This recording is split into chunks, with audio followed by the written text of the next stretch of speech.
Alors, il est 3h45, mais j'ai décidé de faire cette vidéo pour répondre à toutes ces personnes-là qui ne cessent de me demander, Docteur Doriane, je vais écrire mon livre, mais je ne sais pas par où commencer. Et depuis, je vais tourner cette vidéo, mais il y a toujours quelque chose. Tantôt, c'était ma santé, tantôt, c'était ci, c'était ça. Mais aujourd'hui, j'ai décidé de tourner cette vidéo pour toi. Tu vois, je suis dans mon élément le plus simple. Donc, c'est clair que si tu regardes mon make-up, comment je suis habillée, tu ne vas pas profiter de cette vidéo. Alors, écoute attentivement ce que je veux dire. Tu veux écrire un livre, tu ne sais pas par où commencer, alors tu vas te poser, voilà cette série de questions que je vais te donner. Mais bien avant, je vais juste te demander de faire 3 actions pour moi. Premièrement, tu me laisses un pouce.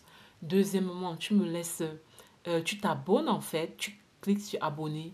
Et troisièmement, tu me laisses un commentaire, ça me fera plaisir de te lire et de te répondre. Voici donc quelques questions que tu vas te poser lorsque tu te prépares à écrire ton livre. Là, il est clair que je ne parle pas d'un livre de poésie. Je ne parle pas d'un livre, un recueil de poèmes. D'accord? Je ne parle pas de nouvelles. Je parle en fait des livres catégorie développement personnel, développement spirituel, développement entrepreneurial ou encore développement professionnel. Dans le développement spirituel, tu as tout ce qui concerne la vie de foi, la croyance, Dieu, l'impact de Dieu dans ta vie, la foi, tout ça, d'accord? Maintenant, après, tu as la vie, tu as le développement personnel. Dans le développement personnel, tu as tout ce qui a un rapport avec le leadership, la confiance en soi, l'estime de soi, développer ses talents, être discipliné. Bon, après, il y a le développement professionnel. D'abord, c'est là-dedans qu'on va parler de la discipline, la gestion du temps, l'épargne, l'investissement. Nous, on s'occupe de ce genre de livres et on s'occupe également des autobiographies. Pardon. Donc, les autobiographies, ce sont des livres que tu écris en fait pour partager ton histoire, pour raconter ton histoire. Alors, quand tu veux écrire une autobiographie, c'est-à-dire un livre qui raconte ton histoire ou un guide pratique dans le cadre du développement spirituel, du développement personnel ou du développement professionnel, voici les questions que tu vas te poser. La première question, c'est qu'est-ce que je veux transmettre aux gens? Pourquoi est-ce que je décide d'écrire en fait? Qu'est-ce qui me motive à écrire? Qu'est-ce que je veux transmettre? Quel est le message fort que je veux transmettre? Et c'est un travail que tu vas faire avec un agenda à tes côtés. Tu dois avoir ton agenda quand tu fais ce travail de réflexion. Te poser la question, qu'est-ce que je veux transmettre au travers de ce livre? Quel est le message que je veux porter au travers de ce livre? Ok, écrit te positionne comme un expert. En écrivant dans cette thématique-là, en fait, ça fait de toi un expert en quoi? En fait, quel est le domaine dans lequel tu veux écrire ton livre? Surtout si c'est un guide pratique et si c'est une autobiographie, quel est le message phare que tu veux transmettre au travers de ton autobiographie, au travers de ton histoire? C'est un travail que tu dois faire et écrire et noter les réponses au fur et à mesure. Parce que ça va t'aider lorsque tu seras rendu à faire le plan du livre, à rédiger chaque partie du livre. La deuxième question que tu vas te poser, c'est à qui s'adresse ce livre? C'est très important. Vous savez, l'écriture, c'est une forme de communication. Et qui parle de communication dit qu'on a un avatar, dit qu'on a une cible en fait à laquelle on s'adresse. Parce que dans la communication, la plus grosse bêtise dans la communication serait de parler en s'adressant à tout le monde. Même seulement dans cette vidéo, je ne parle pas à tout le monde. Je parle aux personnes qui veulent écrire, mais ne savent pas par où commencer. Tu vas te poser la même question quand tu veux écrire ton livre. À qui je veux m'adresser? Par exemple, il y a des livres, par exemple, qu'on écrit uniquement pour s'adresser aux femmes. D'accord? Tu vas voir que même les accords, la conjugaison, le pluriel, le singulier, la façon d'écrire en fait change en fonction de la cible. La façon d'écrire change en fonction de la personne à qui on s'adresse. Alors, ce livre que tu veux écrire s'adresse à qui? Qui est le lecteur avatar de ton livre?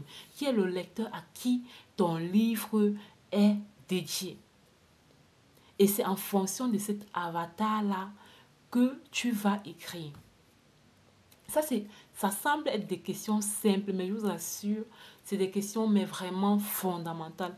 Quand tu réussis à mettre une réponse sur ces deux questions, c'est-à-dire qu'est-ce que je veux transmettre comme message, pourquoi est-ce que je vais écrire, quelles sont mes motivations, et quand tu trouves une réponse et que par la suite, tu vas te poser la question de qui a besoin de ce message. Qui a besoin de ce message que je suis en train de transmettre? Ça va aider qui? Ça va aider quelle catégorie de personnes? Quelles sont les frustrations de cette catégorie de personnes? Quelles sont leurs difficultés? Quel est le problème que mon livre va venir résoudre chez ces lecteurs avatars? D'accord? Maintenant, troisième question. La troisième question, c'est sous quelle forme, en fait, je vais transmettre mon message? Est-ce que je fais une autobiographie, c'est-à-dire que c'est mon histoire, ça a commencé à un point A et ça continue à un point B, un point Z aujourd'hui, mais j'ai envie en fait des gens de voir par mon parcours que on peut y arriver, on peut le faire, on peut. Puis là, tu décides d'écrire une autobiographie, right? Mais tu peux décider aussi en fait d'écrire un guide pratique. Et je dis souvent aux gens que tout dépend en fait de la délicatesse du message. Par exemple, quelqu'un qui fait dans la perte de poids, comme une de nos auteurs, une de nos auteurs actuellement qui fait dans la perte de poids, elle fait dans la nutrition holistique en fait. Euh, Elle, son livre ne peut pas être une autobiographie. C'est un guide pratique en fait parce que qui dit guide pratique dit qu'on donne des techniques, des stratégies en fait pour quitter d'un point A à un point B. Mais nous, dans les éditions Mathias, nous avons même cette stratégie que nous disons à nos auteurs, oui, c'est un guide pratique, mais tu vas écrire ce guide pratique-là comme si c'était une autobiographie. Parce que ce livre-là a besoin d'avoir une âme, en fait. Ce livre-là a besoin de respirer ton histoire, même si c'est un guide pratique. Donc ça, c'est comme ça les trois questions que j'avais à partager avec toi, que tu dois absolument te poser quand tu veux écrire un livre et que tu ne sais pas par où commencer. Peut-être tu trouves que ces réponses ont l'air trop simples, trop faciles, mais je vais te dire que c'est la base. Et sur cette base-là que nous travaillons dans notre maison d'édition. On ne va jamais accompagner quelqu'un à qui on n'a pas posé ces trois questions fondamentales. À qui est-ce que quel est ton message en fait? Qu'est-ce que tu veux transmettre comme message? À qui est-ce que ce message s'adresse? Et enfin, euh, j'ai trop de mémoire. À qui est-ce que ce message s'adresse et enfin, quel est le type de livre en fait? Quel est le type de livre que tu écris? Est-ce que par rapport à ton message, tu trouves plutôt que c'est une autobiographie qui est meilleure ou est-ce que tu trouves plutôt que ce qui est meilleur, c'est un guide pratique? Et là, tu vas réfléchir et faire le choix. En cas de besoin, n'hésite pas de contacter une maison d'édition.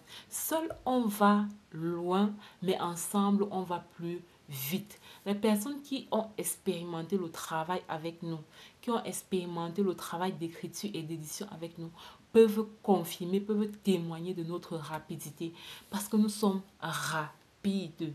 Nous sommes rapides dans l'accompagnement que nous vous offrons. Ceux qui ne me connaissent pas et me découvrent pour la première fois, je suis docteur Doriane et voilà, je suis chirurgien dentiste de formation et aujourd'hui, je suis gynécologue des livres. Je t'aide à enfanter ce livre qu'il y a dans ton ventre. Et voilà. Donc, si tu ne t'es pas encore abonné, abonne-toi, laisse un pouce et laisse-moi un commentaire. Je serai intéressée de te lire et de te répondre personnellement. Et je te dis à très bientôt pour une autre vidéo. Ciao, bye bye.